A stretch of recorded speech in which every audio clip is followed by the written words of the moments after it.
guest is a beautiful actress and my friend. Her latest film, Third Person, is in theaters now. Take a look at this. I spoke to the judge. He agreed to a second psychiatric assessment. Maria Bello, everybody. Maria Bello.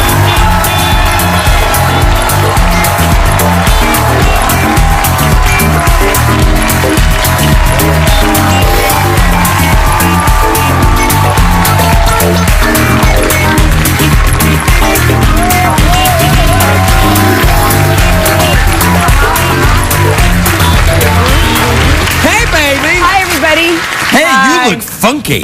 Thank you. I'm only funky because this is the honest-to-God truth. I was doing a press junket all day. I put my dress on for the premiere, this really fabulous Franco Kaufman dress, and I realized when I sat down, my whole boob would come out. That's okay. Yeah, really, if I sat like this, it would go boink.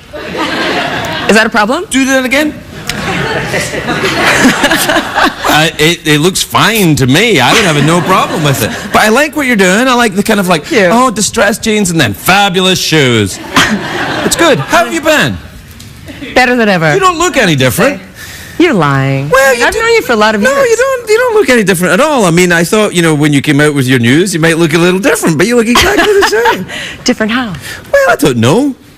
More flannel, maybe? Shorter hair? Yeah, maybe a little bit. Makeup? No, you look great. You okay? Thank you. Better than ever. Good, good. I feel like I'm following in your footsteps because I'm not gay, though. I never came out as... Well, no, I haven't. That's the crazy thing. When my New York Times article came out, it was about Jackson and me being sick, and it was about the labels you put on love, and somehow, and I realized that the person I do my homework with, his homework with, the person I sleep with, the person who is my mother, they're all my partners in life, and love is love, whatever love is love. And my son... Hold on a second. This is just for legal reasons. Just for legal reasons, within the bounds of the law, of course. Yes, exactly. Yeah, but the only difference in it is our two books is that you ended up in Glasgow on the street naked, and I don't. I end up in other places naked, but not in Glasgow on the street. Not yet. It might be coming. Never say never. Have you ever been to Glasgow?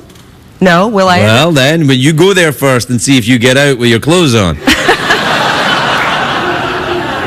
You're good. What have you been up to then? What's happening? What's going on? You know, I'm going to Italy. Stop it. Yes. Really? Oh, Bello, of course, your family. Bello family. Hey, what's the coming to go, Hagenabush? Yes, exactly right. Where are your family from in Italy? They're from, my grandmother's from Pesaro on the northeastern seacoast. Do you like that accent? Yeah, it's good there, yeah. Mandela. How's that? They're the only two things I can say. I know, that's like when anchor people have to say Nicaragua and they say, today in Nicaragua. Or Pakistan. Pakistan, yeah, today in Pakistan. No, there's 16 of us going on a bus. It's my parents' 50th wedding anniversary. Oh, that's adorable. And it's my mom's biggest dream. So we're all going. In our bus, we call it Bello's Bowls. It's based after the meatballs we make in our family, the recipe, Bello's Bowls. Okay. The best meatballs you ever tasted in your life. Well, I've tasted a lot of meatballs, let me tell you. I don't think so. Yes, actually. In Glasgow, there's a huge Italian community in Glasgow. This is absolutely true. So when I was a kid, before restaurants were good in Glasgow, before the Indian and Pakistan community came in and opened up great Indian and Pakistani restaurants, the only good food was Italian food, Italian fish and chips and Italian pastas and stuff. And you could always get good coffee in Glasgow because of the Italian community. So you might end up... Do you understand what he just said? Excuse me. Italian fish and chips. Yeah. What is that? It's Italians making fish and chips. What they do is they get fish and what we would call French fries, and they make them together. I thought until I was about 40 that fish and chips was an Italian dish. Well, now you're a little older. Yeah, I don't know that. 52. 52. I've had cameras in my butt. Me too. I had a parasite last summer. Right? No! In your bumpy? In my bump. How did you get that? When I went to Africa, the last time I was on your show, I was going to Africa with my mother and my son's dad, and I knew I was feeling ill on your show. And Maybe you just thought it was right the show. afterwards, right after I got home from Africa, I got really sick and was in bed for a couple of months in the hospital. And Was it like, so it wasn't from Africa then, it was from the show? it was from Haiti. Yeah, exactly. I work in Haiti, so I was there for years and years, and I traveled to Africa, and something, it just sort of built up, all these parasites. But it was great. It was great in a way. It was Did they have to clean you out? Yep. That's a big day, isn't it? Yeah. Big days. Days? Days. So you were on a drip and they were like running stuff through you? All of it. Oh my Lord. You didn't have that? No. You just had the one day? No, I had one day of not eating, and then they give you the big Up the trigger. ass. Yeah, no. It was an oral pill, actually. Really? And then it kicked in, and everything left. Dilaudid. Dilaudid? Is that what it's I was dilaudid when it was over. Let me tell you that. True. But I wasn't dilaudid during it. No, so you had a parasite. That's outrageous. And then what happened? So that goes away, and then you went to Italy. No, you're not going to. You haven't been to Italy yet. I'm going to. Right. And Okay. now I'm doing press for third person. Right, you're doing. Oh, you did the movie, of course. The movie. That's what I'm saying. The movie looks great. That's Mila's in it. Mila's a friend of mine too. Did you guys get on all right? She is wonderful. Isn't she gorgeous? Gorgeous. I know. And authentic and real and down to earth, and she makes me laugh. And a great actress. Yeah, I know. To do those scenes with her, I was overjoyed. No, she's the real deal. She really is. Really is. Yeah, and by the way, she's pregnant, which everybody knows now. She's like this big. I told you before, I gained 72 pounds when I was pregnant. I was like $192. I was. That's a lot. And she's that's a lot for you. Yeah. And my Did you friend, get so fat? Because like my wife, when she got pregnant in the last month, her eyes started to get squished. I was like, "You okay, baby?" She was like, "No, my eyes are getting squished." Was she wearing your shoes by the end? Oh man, she wasn't wearing anybody's shoes. It was just like, "Wow." And there was hair on her feet. Yeah. That was me. Yeah. It was like Lord of the Rings where my eyes were. But but still beautiful. Just still beautiful, but like different kind of beautiful. Well, I have to say you're lying a little bit, because my son's dad and my friends told me while I was pregnant, "You look so beautiful." And I would say, "I'm really heavy." And they'd be like, "No, you're gorgeous." Then after I had Jack, they were like, "You were really big. You were big." Well, that may be so, but I'm not lying about with my wife. With Megan, she was like, well, I think we were still, Oh, really? Oh, like on the way to the hospital. No. Yeah. Really? Yeah. All I was that doing woman was does hugging. it for me. I'm telling you. I'm like, yeah. She's like, "My feet are hairy, my eyes are squished." I'm like, I love you anyway. Or more because of it. Yeah. True story. Yeah, it's true. That's crazy. I just hugged a pillow and ate bagels. Yeah, I did that when she was in the delivery room. Yeah. I can't believe what I'm seeing.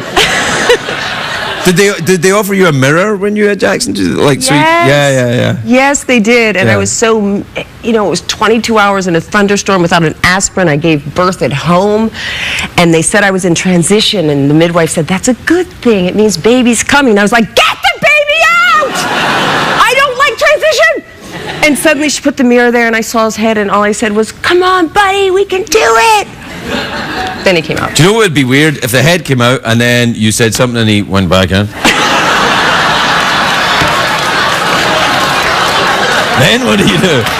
I'd be like, "No, I'm staying in here."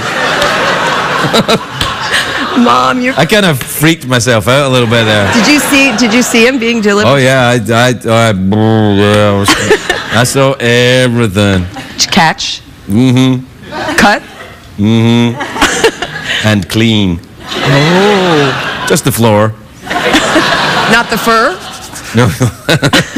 We have to take a break. We'll be right back with Maria Bello, everybody. We'll be right back.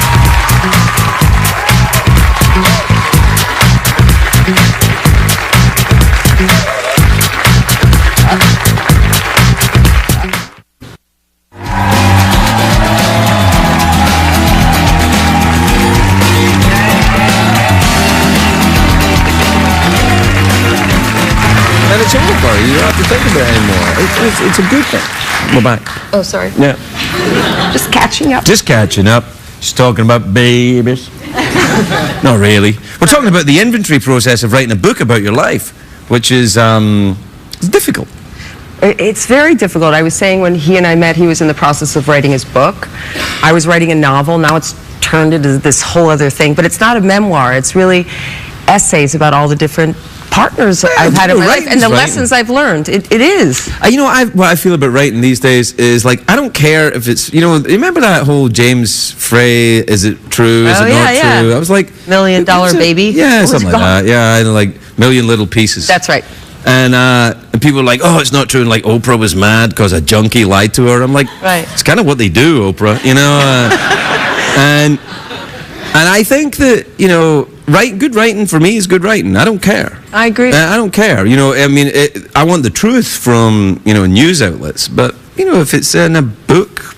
Exactly, and we all have our own experience and of also, what happened. I guess if you say something is true and it's not true, that's a bit naughty. You know, but only if you're a historian. I agree. Yeah. But I always saw you as an author, really, more than even a talk show host. I think CBS feels the same way. Really? I think I do too. I think that, you know, if everything had to go away, then writing is what would save my mind, I think. Yeah, I understand. And there's this great quote that I was using, which is, to create a book is to rebirth yourself. Not to go back to the baby coming out of my... They know where it comes out. Really, but it's a rebirth somehow. It is. It's a very...